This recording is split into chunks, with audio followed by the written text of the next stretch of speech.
Hello, everyone, and welcome to the Security Tapes. And today we are joined by Don and by Greg. And we're going to jump straight in by going, Don, you're on the spot. Hi all, I'm Don Gibson. I'm the CISO at Kinley.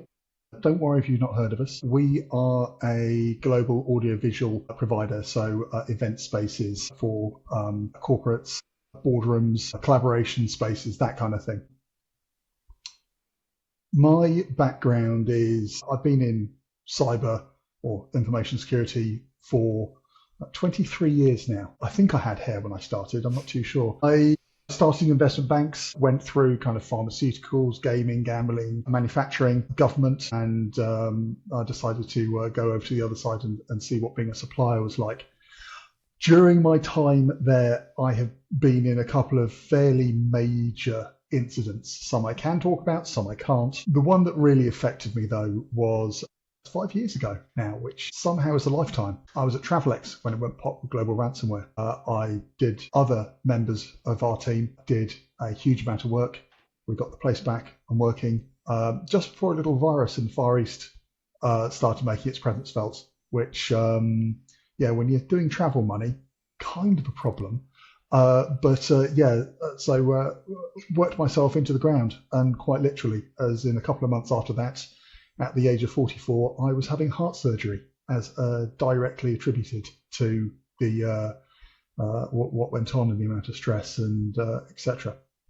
And so I try to let people learn of my mistakes and talk about it and give kind of tricks, tips, hints, and try to break the stigma around it, because an awful lot of us, myself included, will kind of sit there and go, well, man up, suck it up, buttercup, and get on with it. And it doesn't always work that way. To the point where a couple of years after that, I managed to burn myself out, which was really frustrating because I knew exactly what was going on and I still let it happen. So that's been added into the to the repertoire as well. So there we are. That's what I am. What's what I do. Oh, the only other thing is I DJ for the Cyber House Party. We're a non-profit where we try to drop knowledge as well as beats, play at parties, fundraise for charity, and have a good time whilst doing so. That's me. Brilliant, Don. And thank you very much for such a open introduction as well. And I'm glad you're so open. We'll go into that more as we go through the cast. And it was, you understand why I thought Greg would be a great partner for you as we go to Greg now, because when I first spoke to Greg, he would tell me about a talk he was about to do, and it gripped me, the talk. And I think you'll see why it fits into your world. Greg, could you introduce yourself, and I would Yeah, like you, if you don't mind, just to touch on. I mean, it'll come out during the yeah. cast, but when we first spoke and you told me about the talk you had coming up, I just thought that's wonderful. So over to you, sir. Okay. My name is Greg Morgan. So I've been in the IT industry since '97 when I arrived in the UK. Originally from New Zealand, and I've done a variety of jobs, everything from working in shoe factories. I was a baker. I won gold medals for baking, and I could spend hours talking about all the different things I've done. But I came over to the UK. I transitioned into IT because the hours are a little bit better, and you know, well, I thought it would be a clean job, but then you're crawling on floors all day and everything like that, as most IT people will know. Worked in a lot of SME, small businesses, a stint with a credit card company, monitoring all credit cards going through or not. It was stressful. Eventually ended up in with RSA Insurance, soon to become Intact. Got to plug the new brand, Insurance, and I'm their SOC manager. So I have a small team. We are running 24/7 monitoring alerts. We're on the detect and response side of that equation. So on the journey, we've had many stresses, many interesting things. I could tell you a million stories about things that have happened. I think one of the incidents that I learned the most from was at that stage we were processing NHS data for junior doctors applying for positions. The year previously, it had gone very wrong for a big company, and we'd taken over the contract to the point where questions were asked in Parliament about it. So you can imagine there's a lot of pressure, and it all went wrong, as it does, about 2:30 in the morning. And I think it was one of the most useful things working with a colleague there who helped us to, how do you troubleshoot something when you're sitting there under pressure? Where do you start? What do you do? And it was a brilliant exercise. And let's start at the beginning. What's happening here? What's happening there? The comparison I use to my team, everything is back from when I lived on a farm back in New Zealand is we've got an electric fence that doesn't work. Is how do you find where the break is? It's working here. It's working here. Bang. It doesn't. And they taught me how to bookend the problem until you get down to the point that's where it's failing. So I think that's one of the most useful things that I've done. But on the way, I've had many different instances, stresses, things going on. They are all life lessons. They all help you to get, if you need to take away from it, that'll help you to get stronger. It's very easy for some of these life lessons to break you, which is a point that I'm very interested in, is how do you reframe it to make it stronger. I did a talk for the ISF, Internet Information Security Forum, in June in their summer conference, and it's called Putting the Storm Back in the Teapot. So it's trying to put a human element onto cybersecurity, because we are all cybersecurity professionals here. We see this every day, but you kind of forget what is it like for the poor person at the other end of it. It might be the first time they're involved in a serious cyber incident. There's personal blame in it. Okay, I clicked the phishing link, I've put my password in. What's going to happen now? I've just exposed us to the cyber criminals. That person's feeling, I'm going to get fired for this. I'm going to be in so much trouble. I could be losing my job, which means I'm losing my house and all these other things. And I think one of the things that we do very much here is we are trying to install that fear of cyber. We're telling people that it's really bad, which is good because it is a really serious thing. But we also have to tell people that when it happens, hold your hand up. That's where teams like us come in. We can take it to the next level. We can do something about this. If you hide it, there's nothing we can do. But when you have these honest conversations with people and you can support them in it, then you can be really productive, and that helps you to catch things at an early stage. And that is what happened to us in a real world incident where we did catch at an early stage. It's because people were holding their hands up. I made a mistake. This is where we're at. Something is going wrong. So that's something that I'm really keen with, is promoting cyber, not just as the fear out there, everything's going to go wrong. There is a saying that cyber criminals have to get it right once.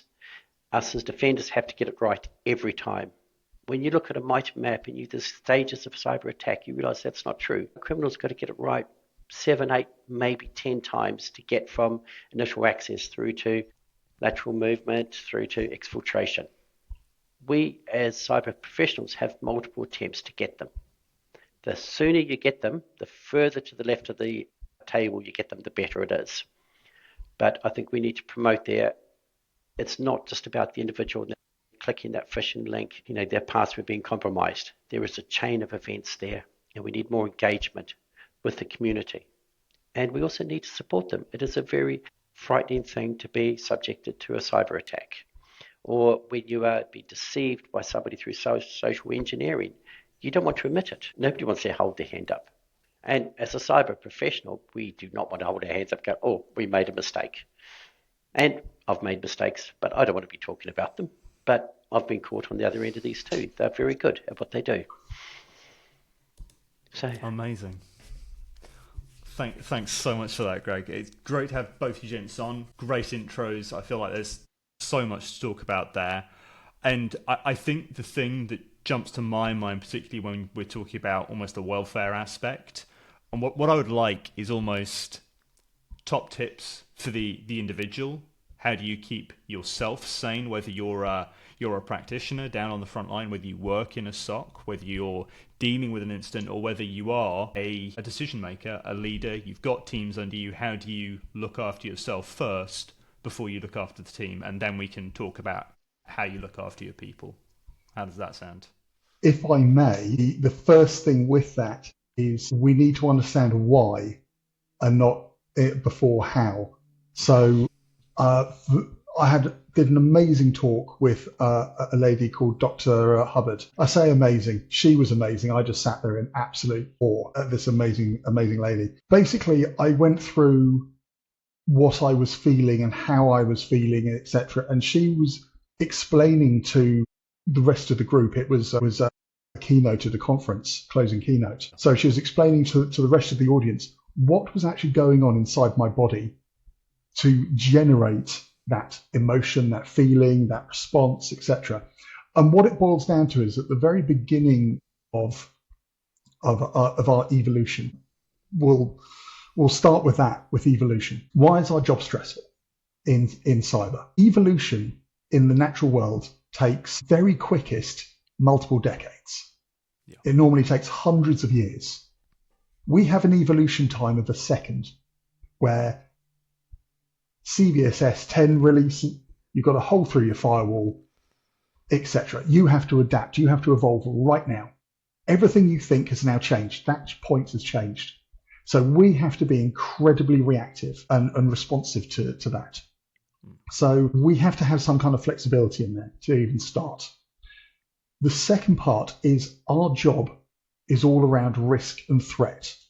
As such, what we're doing when we use those words or hear those words or say those words is we start off the pre-adrenal precursors in our brain. Our body is literally sitting there, micro levels, looking to go fight or flight, which everyone knows is the full adrenal response. So if our teams are continually looking at these threats, and if we're continually looking at these threats and these risks and etc., then we are living on these basically adrenaline. And therefore, we need to understand that, and we need to understand why it's a good thing, why SOCs can go threat blind or incident blind, or it's the same across for help desk and everything else like that. You just kind of, things stop working. How do we then ensure that our worlds are looked after? And that goes to your point, Adam. And for me, it's about balance. It's finding the balance, finding what works. What's good for the goose doesn't have to be good for the gander. No. Some person may want to go out for a walk at lunchtime and then have lunch at their desk as well. Someone else may be agoraphobic. That may really not work. So what works best for the individual person? And it's a case of finding out what they think works best, what works best for you, what works best for the company as well. Because at the end of the day, we are here for a very good reason. And therefore, we build it out individually like that. And it's a case of enabling the team to find what they need, giving tips, hints. And as a leader, it's a case of standing there in front of the team. I can remember during, I think it was the second lockdown, and it was the first sunny day we'd had in a couple of weeks. It had been grey, it had been nasty, and then we had a bright sunny day. And the morning stand-up, I just turned around and went, right, everyone's off the stand-up, doesn't matter. Go and either open a window, stand outside, get some sun in your face. Just, this doesn't matter right now. Amazing. Everyone's been down for a couple of weeks. It's been crappy weather. Just enjoy the sun. You've got half an hour. Do what you need to do. And the number of people that came back to me privately and just went, I completely got that. Yeah. That meant something. So that's where I go with. Amazing. I love that. Greg. I love that thought of going outside for half an hour. I think it's trying to think about where the stress comes from, what the source of that stress is. A big source of that stress is uncertainty. You're having to make a decision and you're uncertain. Should I be doing this? Should I be doing? And also, what are the consequences around what you're doing? If we sit back and think about the role as a bigger picture, it's scary. I try not to think about that. But I sit in that middle. I'm not the CISO, so I don't have that ultimate responsibility, which I know can be incredibly stressful, Dom. All the best for that. But also, I'm not the person doing that day-to-day looking at the alerts. I'm trying to sit between them. So the way that I'm managing this is trying to give certainty to the team, to empower them. You are empowered to do something, and the consequences of getting it wrong, if you're doing it within the guidelines that you're given, is nothing.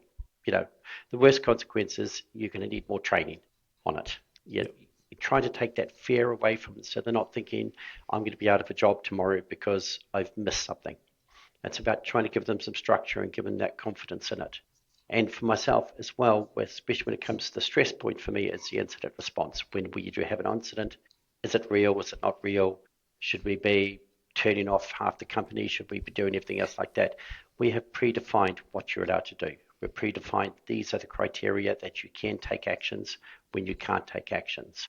And also, I know that I've had many conversations with the leadership team and everything rather. So I'm confident that they've got our back as long as we're doing things in the best interest and where we're going. And that does take some of the stress off you, though it is still very difficult when you have to make that call. I'm in the position where you make that call to push that big red panic button or not. Yeah. And it does get stressful. I had to do one of those the other day, and I said not to, but then I find I'm logging in at midnight on a Friday night, just checking nothing bad's happening, and it does get to you. But one way I find of helping deal with the stress is talking to colleagues, reaching out to people. Maybe not your team, you're going out to other people there. We've got a very supportive environment where I'm working at the moment. And also I've got colleagues outside of RSA and tech that you can talk to. They may be in really small businesses or they may be big businesses. And it reminds me that we are all in the same boat. We're facing the same pressures. So that's the one message to everybody out there. Don't think you're doing this alone and you're the only one facing that pressure. Everyone is. And the more I delve into it, the more I find out that this is what is going on in the world. So we're all here to support each other. Completely agree. I've got to say, I've got a couple of, should we say, CISO carbles, mainly WhatsApp based. And yeah, we sit there, we talk about everything and anything from support management. So obviously,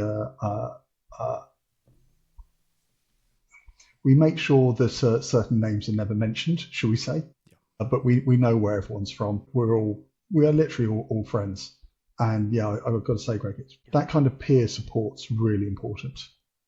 I had a conversation with one of my peers the other day because I was stressed, and we spent half an hour talking about 70s LPs and whether or not they're younger than me, so that's all collector's items. And I'm talking about what a pain it was when you're at that age trying to move them around. But even though it's unrelated to work, you'll still just have that human contact for half an hour, talk about some rubbish.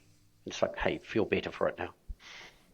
Yeah, I think that makes perfect sense. I mean, I do think, because I'm of a certain age, I guess, whereby I look how life's changed. It's gone from when I were a kid, there were 3 channels on TV and things were much slower. News were on 3. telly, maybe.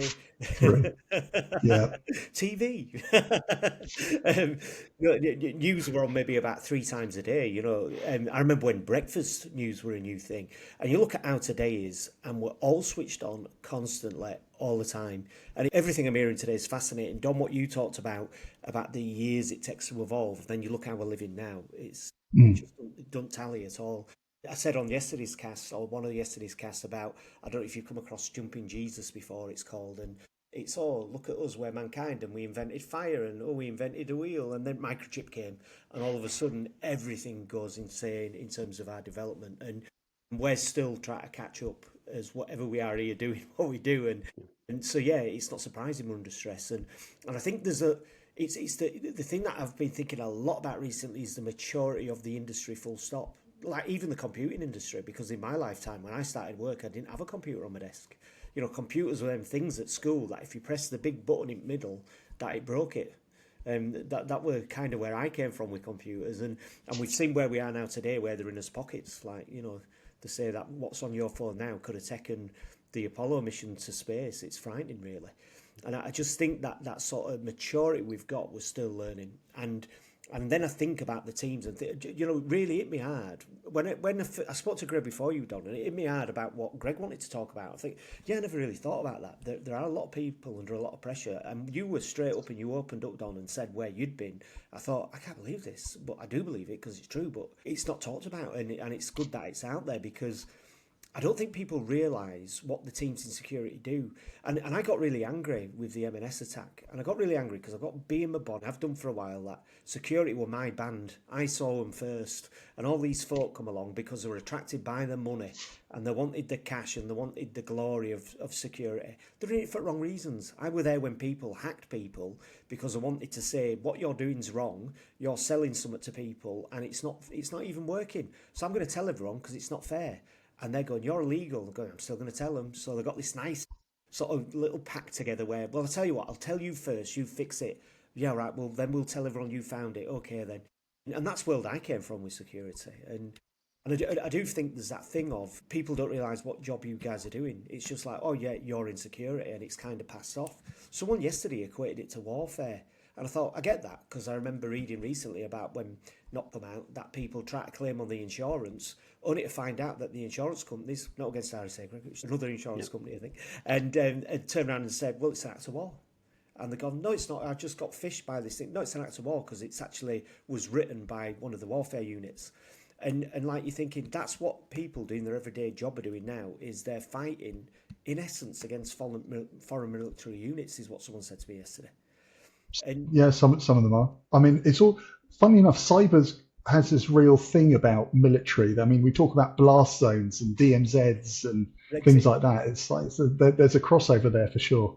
yeah, yeah, definitely. And I do feel like it's almost people don't realise. I mean, I've got a thing about airplanes at the minute, and I've moved away from airplanes. I had a dream last night. Adam said, "I really love your airplane analogies; they're fantastic." And then I woke up and realised he did. But I've moved on to air traffic control because what we were going to talk about today, and I just thought about you guys, and I thought about Greg with all the pressure and responsibility. You know, we don't talk about companies per se on this cast; it's about the people. But the fact that you guys are at large organisations does have an impact, and you've got all that. You know, like, is it imaginable that Greg might make a decision today that's on his mind for a while? I'd say so. And you know, it's like that's a lot of weight to carry. Don, yourself as a CISO, we know what pressure CISOs are under. You know, you could talk well into that. But it's like air traffic control almost. You're doing a job that the great news is no one thanks you for the job you're doing when you do it right. But with them, and everyone comes out and tells you, oh, well, I've seen what they've done wrong. You know, I'm surprised they haven't had some security awareness training from my company, because that would have stopped it happening. It's like, yeah, because they never thought of that, did they? You know, with Yeah, their 200 officers, snake oil. never really thought about doing that before. And it is, I think the beautifulness of our community came out because I saw other CISOs saying, you know, come and talk to me if you need to. And it's great to know that there are I guess, secret groups out there where you guys are communicating, and that's good because it needs to happen. But yeah, I mean, I suppose really the question would be, have you got advice for leadership teams in general? Not so much for your organisation, but for companies that aren't as mature, that maybe haven't had an issue yet. What would you say if there was someone from a board of directors watching this, and how they might change what they might think they might do today if they're listening to this podcast in how they react to any incident? I know it's quite a woolly-wide question. So, go on, Greg. You go first. Pick that one up for a change there. My advice to leadership, if you really want to know, get down on the floor and sit with your SOC analysts, sit with the engineering team for half an hour, for an hour, ask them what they're doing. Because it must be very difficult when you're at a leader there and you're in the middle of an incident, you have to trust that team. And I don't know anybody who, in a leadership position, just blindly trusts everybody. You wouldn't be there if that's your default. So, and it's too late at that stage to ask them what's going on. So beforehand, go sit with them. We had one of our leadership was sitting not far away from me, and I had just a data loss incident, a pretty standard one, going through. We had to do the detection. I said, come on over and join me.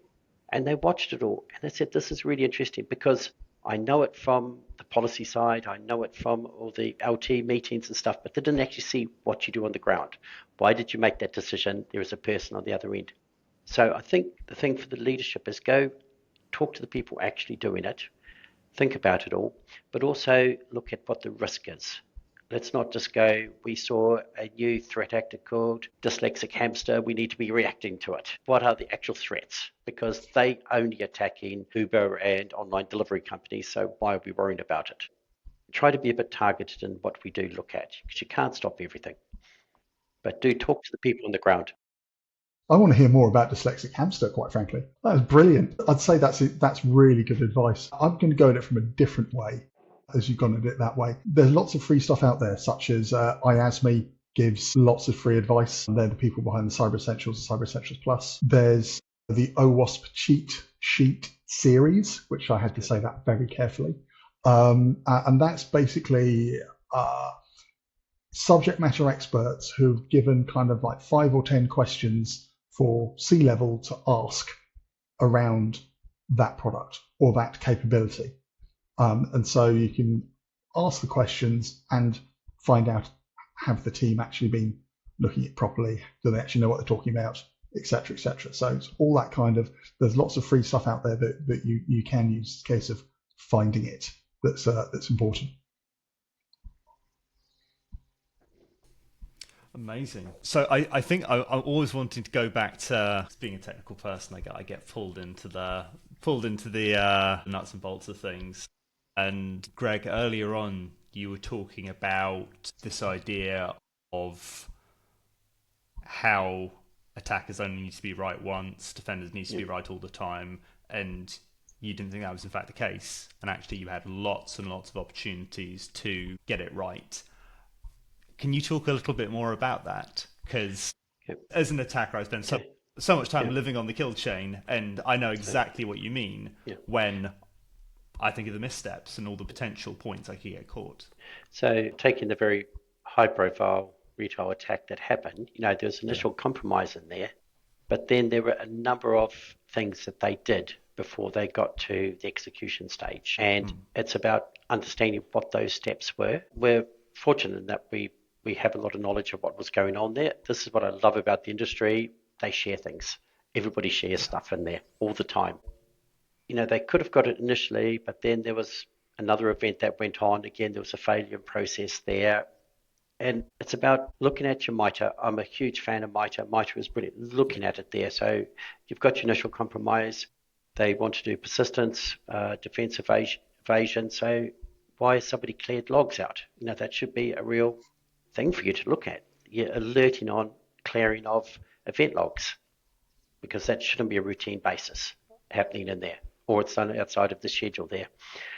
Why is somebody moving from one part of the network and trying to do commands, simple commands like who am I, and network discovery? What is the reason for you typing in who am I? You should know who you are. You've logged in for it. But you'll find that your IT, you always do this as part of a thing, but you know who your IT people are. So you're monitoring for things outside of that.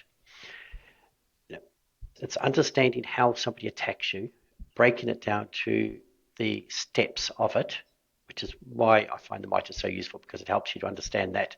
And then we're building detections based upon those steps. From our side, we have a list of threat actors that we believe are a priority. We've got a list of assets that we know that we have in there, so we're trying to match those up, which are the stages they will do. We cannot detect for every behavior. You can get too much noise, but it's just trying to target those particular ones. And it's an ongoing tuning. We're always tuning stuff, okay? We've got a new administrator called Dom. He loves doing old school command prompts, so we understand what you're doing, your behavior. But why did Dom suddenly log in from Ukraine, when he's been from the UK every other time? It's building up a picture of what that person is doing in the background. That's the key to me. Is one of my LSA, you can build the narrative. What are they trying to do here? And there will be a little bit that doesn't match. Follow your instinct. Something doesn't feel right. And that's when you start digging. And hopefully you can find gold. Perfect. And I find it really interesting that you sort of settled on the sort of the human intuition part at the end, which is absolutely true on the red side as well. Yeah. But I think the thing that I really, really like to drive home when I'm talking about logging and monitoring with our clients is there's this instinct, right, that you're like, oh, we want to log everything, or we have this wonderful box that collects everything. It does full packet capture, and it's like, right, who's going to look at all that then? I've been in that situation before. We've got a tick box and standard saying you have to log everything. I'm going, great. We've now got £10,000 a month of logs sitting there, but what are we doing with it? Nothing. There's no point in logging your data if you're not analyzing it and you're going to use it for a reason. There. So it's thinking about why you log in something, and then what are the use cases that you're looking for. So I've got a very tactical question. If you were standing up a new security function, you've got no logging and monitoring, you can log 3 things. What do you reach for? Only 3? Your EDR tool is, I need to know everything that EDR is seen on there, which hopefully is your timelines of activities and things on there. I need to know your sign-ins, that's your intra logs or your AD logs. I need to know where you've come from, who's signing in, the failures, password changes, things like that. And then after that, possibly internet access, where people are going, what are the connections going in there. Yeah, I'd happily go with proxy XDR, because that should include firewalls as well, and identity. It took me a while, but identity is the number one risk, and the number one thing that we need to look after. So yeah, anything around that is up in lights for me. Logging in. I It's all think about the authentication. identity is a really interesting point because we're perhaps going through a paradigm shift, trying to change the way we look at it. The traditional way is always look at the events. We've seen somebody doing a command, we've seen somebody going somewhere, we're going to see two channels set up, but we need to pivot more to focusing on what is this identity doing? Is this, yeah, the bigger picture, and focusing on the users, not on the individual detections. Individual detections, the high profile attack that happened, a lot of them went under the radar. But when you looked at the bigger picture, you would have seen the identity there. And that was incredibly tricky. I have full respect for people who are fighting that because they were not going to pick it up. It was incredibly hard to pick it up, what happened in there once they got through that initial access. But we need to refocus ourselves into be more identity focused than event focused. And that is easier said than done. It's a very tricky thing to do. And in a year's time, we're going to focus on something else. Yeah. It's ever evolving what we're doing. Yeah, it never stops. So, Don, you clearly had a few more things in mind, as there was an incredulous only 3. Well, I was actually thinking about which Windows logs, rather than tooling logs. Yeah, literally. So which 3 event logs are going? Christ. Yeah. I was covering my bases, being greedy. That was really what I was going for. I think when I'm going through a red team, or I'm doing something like a purple team with someone, I'll say, start off, get, say, 10 Windows event logs dialed in. You're really comfy with those, and you've not flooded yourself, and you've got all this alert fatigue, and your people don't know what the hell's going on because they've got a million different things to look at. It's just like, pick a few, get comfy, and then add to them. Don't try and do it all in. Don't do it all in one go. Otherwise, it's all going to go horribly. One of the wheels will fall off. Good. Yeah. I do think it's interesting what we've covered today, guys, already. And I think the one thing I'm thinking is what advice you might be able to give. This is again another one of my woolly ones, really, to people, just to. Because I think we need to collectively, this is, depending who you are in the organisation, from leadership teams, boards, right through to the people who've got their hands on right at the front. And I think we need to accept we are immature. I do feel, in culture in general, I don't know if it's because of 24-hour news and social media, there's too much of a blame culture around a lot of things, and we need just a bit more reality here. My aeroplane thing is real. They have been flying for 100 and odd years. And in that 100 odd years, we've learned a lot of things the hard way, and it's now the safest way to get around is flying. And I think if we then take some pressure off the security piece of computing itself is relatively new as an industry. It's not like building bridges, and they didn't get that right all the time, as we've seen disasters in those areas, And so I think, first off, I think we should be a little bit more proud of what we've already achieved, and we have to accept that you can't. Someone said something today really at home, which is understanding and knowledge are 2 different things. And we've got a lot of both of those in our sector, and we can't force. What one of my old bosses said, I can't inject experience into you, and it's true.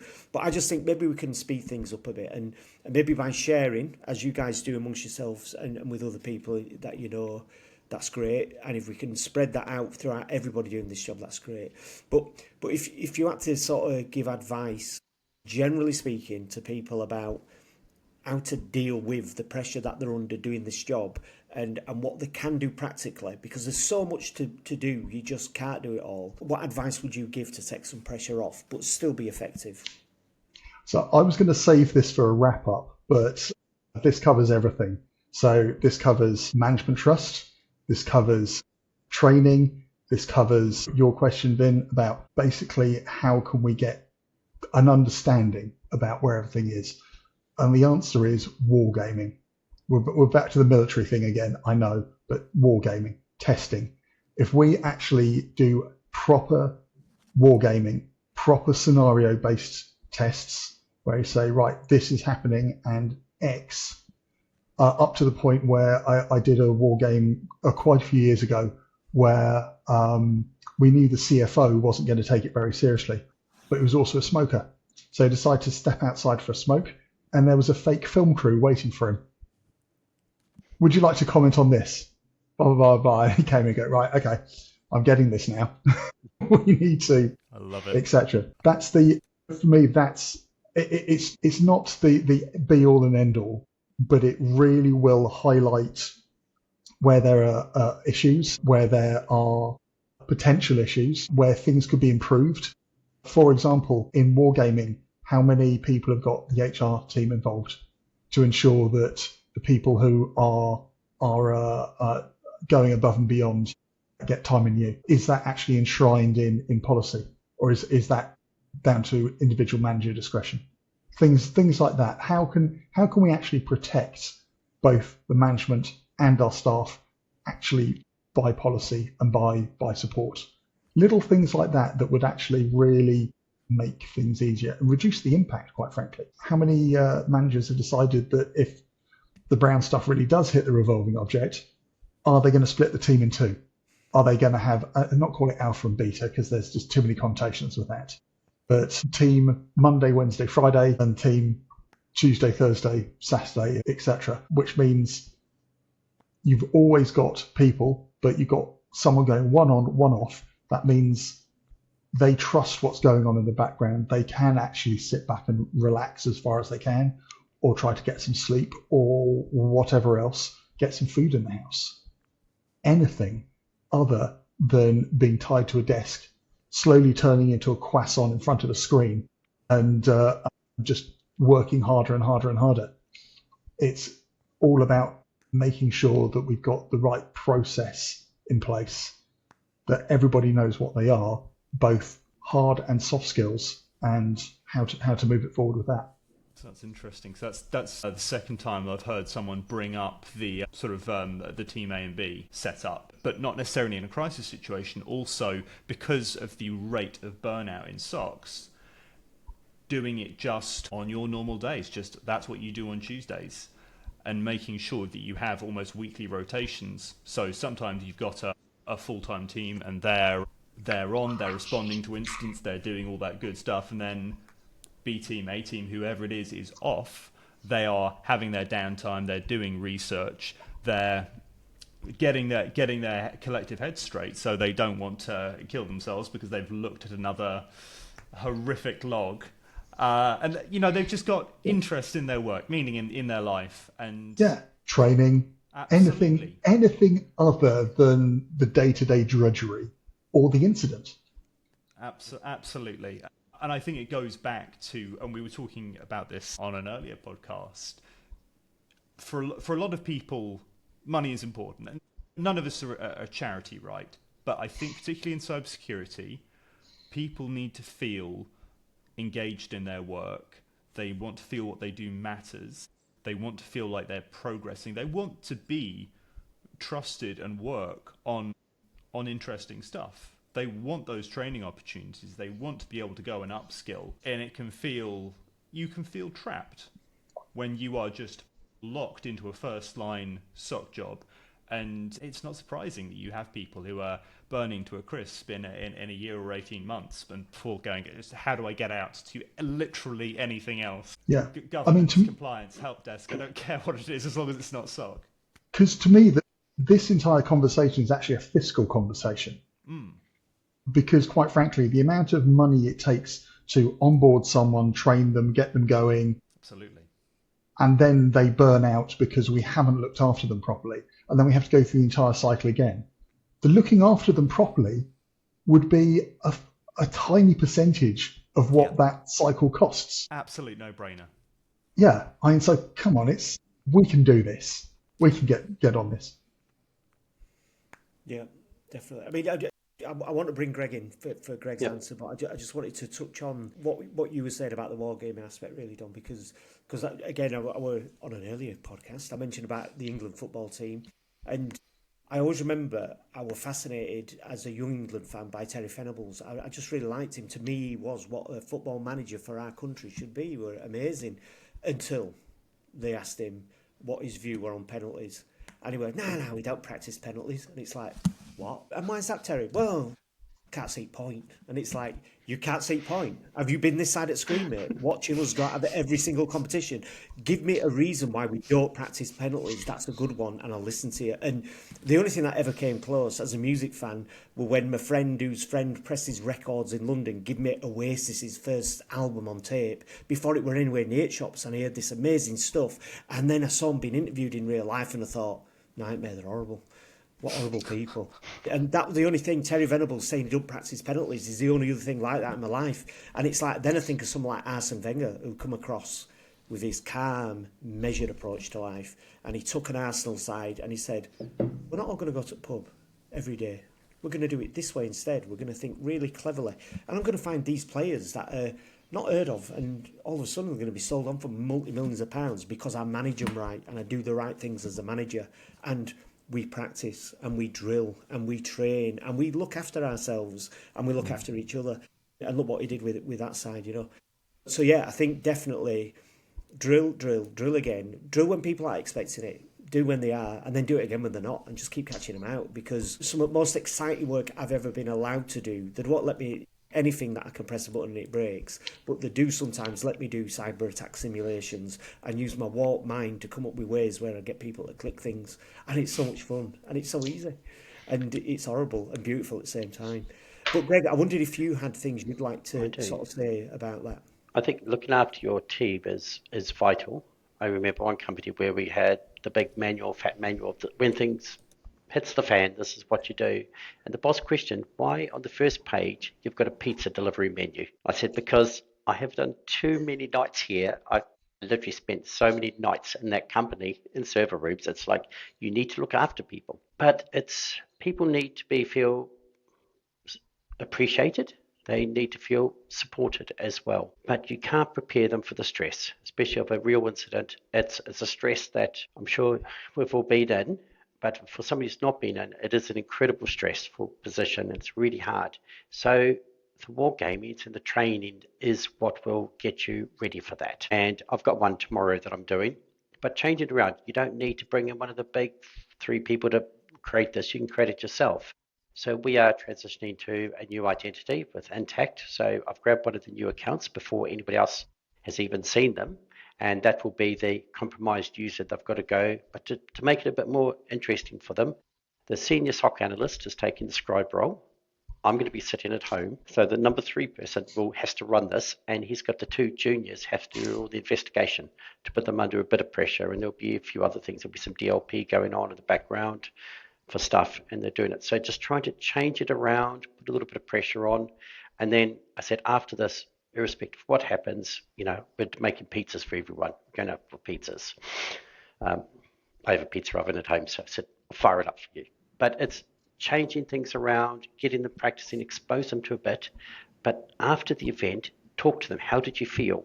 How was that stress? How did you cope with it? What can you do next time? How do you, when they say this is really stressful, and the first time you hit it is very stressful, how do we get past that? What can we do different? What can I do different as a manager? What can you do different to respond to it? And things like that. So it's just, as you said, Don, keep practicing all the time. And it doesn't have to be a big, expensive thing. This is something that I'm just doing myself. I've got a few mates to set the accounts up. I've got somebody to set up a laptop off the books so nobody can't trace it back and go, oh, Greg requested this for testing. That was the result of the last test. So keep practicing it and talk to people so that they understand how they can build up that resilience in it. Yeah, that for me, because talking to them, you've got the communication, and that means it goes both ways. And that's so important. I mean, that if someone is feeling it, they can turn around to you and go, I am feeling X. And you can do something about it, or you can give them advice or help or anything. It really makes a difference to a team. Yeah. And when you can't do anything about it because you've all been stressful things, prepare them for it. Say, this is natural. The first time it happened to me, I was panicking. I was really concerned. So normalizing these feelings. Stress becomes traumatic only when you look at it, and it's how you look at it afterwards. If you can reframe this into, that was a great learning opportunity, this is what happened, it wasn't your control, there's no fault in it, it takes some of that trauma away from the stress. Were it you, Greg, who said to me, I think it was, about you've been in scenarios where you've stood behind maybe an analyst looking at a screen and you've seen something coming across, as it were. That's how I imagine it, coming across the screen. And you've literally seen them go like that with controls and you thought, and that's part of the process of the training. So I suppose I'm saying two things there. Is this aeroplane fascination, has it been started by you perhaps? Is it you who's got me on this road with the fascination with aeroplanes? And two, the practicing piece. I mean, how many times does a SOC analyst really see something like scattered spider? And the practicing gives them the opportunity, I'm guessing, to see it where they want, unless it were real. Yeah, I know my personal experience, it is very rare to actually get a threat actor that has got beyond that phishing email and the malware tempting things. We do block things, we do block a lot. It's not a common when they actually start to get in and start to get around the network, thankfully, touch wood. If you see somebody knock on the door, they're coming in and they're panicking. I told them to come disturb me because I've got everything turned off. It doesn't happen. So the practice is really important to get there, to just, see how it feels. And there is burnout. 98% of the stuff we get is all rubbish. We're looking for that needle in the haystack. But when you do find that needle in the haystack, it's really exciting when you do get there. I tell people ask me about cybersecurity, is exciting. I say, this is the most exciting job you can have in IT, but only after the event is over, maybe 2 or 3 days, and you're sitting in the pub with a beer. It's not at the time, but afterwards, it sounds great. It's type 2 fun. Yeah, type 2 fun. You know about type 2 fun. Excellent. For anyone watching the podcast, it's a bit of a climbing concept. The idea of something not being fun at the time, but it's fun in hindsight. And there's type 1 fun, which is the regular fun that we all know and love and recognise. And then there's type 3 fun as well. Yeah, which usually involves calling the emergency services, and it's debatable whether it's fun at all. Yeah, type 3 fun is it doesn't sound like fun, it wasn't fun, and it wasn't fun in retrospect. Yeah. But possibly thought it might be before it happened. Absolutely. Sounds like my life.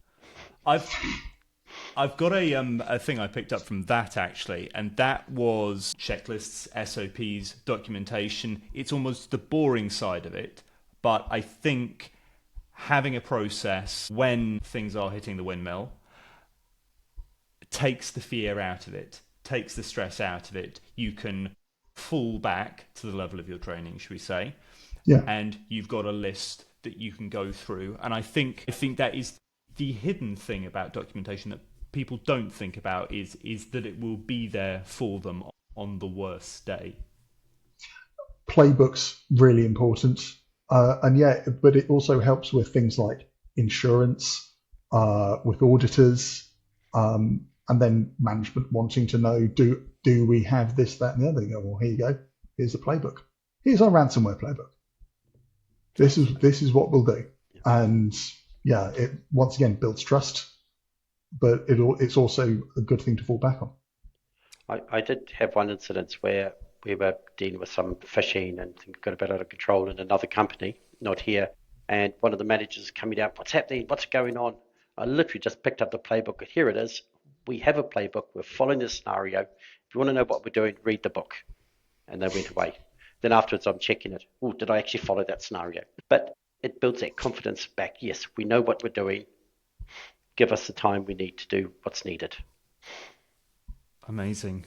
And without getting on my soapbox too much, one of the things that we look at quite a lot is the idea of when we're doing testing, it's not so much did you get in, did you not get in, it's generating artifacts, right?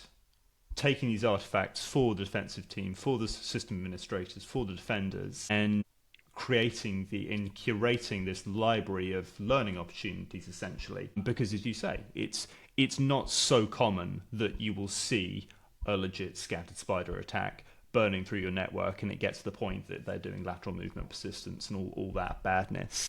However, very useful to know what the real thing looks like, very useful to train it, very useful to have that curated library ranging from the incredibly vanilla, unmodified tools to really scary, really custom, might be Russian or Chinese intelligence, very, very bad, and being able to interpret heuristic badness and start working with it, rather than going, we've never seen it, we don't know. Mm. The testing that you talk about, I think that's really important. We do a lot of purple teaming here. So we've got our threat intelligence team. We'll look at a go. Scattered spider obviously has been the flavour of the year for us. But then they will go off and they will attempt to emulate what they're doing. And then we're working on, okay, we didn't see this one, we did see that. How do we work? How do we get better? This is how we're continuously improving. And it is very common that the purple team will get through, will do something rather. But then we can have a new alert based upon that within days. Amazing. So it's a constant learning process for us.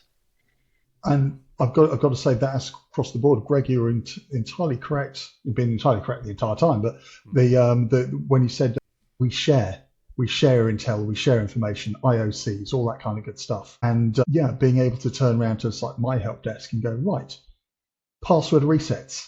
What's the actual policy? What are you actually doing with it? If you know the person, are you expecting to see government ID displayed on screen to show that this person is this person? All that kind of good stuff. Yeah, and I would encourage people to reach out to your colleagues as well. I've got a colleague who's in a, how would you describe now? He's in a very small team. There's him, I think, 2 others, but they do protect some quite significant things there. But they don't have a big budget. So it's really useful. So when this retail attack happens, pick up and say, mate, okay, this is what we've got on it. This is what we're doing. Let's talk about it and share things, because he does not have the resources available to him that we have. And none of this is commercially sensitive information. I'm legally bound not to talk about insurance. I'm not going to tell you what we're doing latest insurance, saying that I have no ideas about insurance on that side, because I deal in the cyber part. But from the cyber, we can talk and we do share. And I think that's the most important thing I would say out there to your colleagues is make the connections and talk about it. We are all in the same boat, fighting the same people. Couldn't agree more. I've got one last question, and we are probably going to wrap up in the next 5 minutes or so. But Don, when you were talking about wargaming, we strip away all the pseudo-military vocab. What are we talking about when you say wargaming? I've got some ideas in my mind, but to the audience in general, whoever might be listening, perhaps we could talk a little bit about the spectrum of wargaming, where you think has the most utility, where you think has less utility, and where it sort of sits on the maturity curve. If that's not a really broad question, which I know it is. I'd go from the top down on this one. So boardroom scenarios, running through boardroom, this is what's happened. We're faced with this now. What are we doing? How are you reacting? What are you looking for? Who are you looking to talk to? For example, one of our contracts, we have a incident response tender or contract, which means we have hours with company X that will do whatever, working through with the board. The board don't know this. Board wouldn't need to know this, but they'd find it really blooming useful if it did happen. So once again, that gets them thinking about it more. I did actually, I report to the board on a monthly basis, and my final AOB a couple of months ago was this is never going to be written down. This is never going to be acknowledged beyond anything else. I need you to talk amongst yourselves and think how much of the company needs to be ransomwared before you think about paying the ransom. Just to get them even thinking about that kind of thing. Obviously, nobody wants to pay the ransom. No one wants to be ransomwared. But if the worst does happen, at least they've had a conversation about it. Then into other wargaming, you've got the red team tests. I love the purple team. Steel sharpens steel as far as I'm concerned. Absolutely, preach. Yeah, all that kind of good stuff. And then I deliberately run any kind of test blind. I'm telling very few people, and I'm seeing what happens. Does the help desk react? Interesting. How do my users react? Are they reporting the phishing? Are they doing this? Are they doing that? What are we actually seeing? So there's all that, and then what are the processes looking like? Not only I know what the process is looking like, how are they being used? Are they being used? Are people taking shortcuts? Are people going off and doing their own thing? Have they completely forgotten the fact there's a process? All that kind of good stuff needs to be kind of reviewed. And I think at the end of the day, for all of them, there needs to be a wash up. And this is also kind of with incidents, there needs to be a lessons learned. It needs to be a feedback loop. We need to understand exactly what happened, exactly what went wrong, what went right, and how can we improve. And that for me, yeah, the how do we improve is the line in the sand is always being washed away. Nobody's staying still in this world, and we have to stay the same. We have to keep moving in front. Beautiful. And on that note, I think that is a rather good place to leave it. Well, there is one more thing, of course. Go on. Well, I know everyone's itching to ask about the Fantasy Football League that we've set up. I mean, I know already after speaking to nearly 60 IT professionals, nobody is interested in the Fantasy Football League. No one at all. So I just want to clarify, Greg, I'm right in thinking you don't want to join our Fantasy League, aren't you? It's the wrong shaped ball. Well, I knew you'd say that. And Don, I know for a fact that you're not interested, so I just wanted to cover that. Yeah, no, Kiwi, here, and that's Kiwi blood in me myself. Yeah. Yeah, no, wrong shape ball. Security people don't care about football. I was saying to Vin, next year we just need to do something like really niche and obscure, like Buzkashi or Kabaddi or something, and people will go for it. Well, this is all just a pretense anyway. And when I launch the biggest band in the world made up of security professionals next year, and you're all part of it, you'll realise what my real game is. But that's not for today, guys. And I'd just like to say it's been wonderful having you on. I think it's been another fantastic cast. Really good to get your insight. And great to hear the similarities and great to hear the differences too. And yeah, thank you very much, guys. It's been a pleasure. Thank you. Thank you for arranging these. There'll be more. You'll be coming back. You have to. It's Hotel California. Yeah.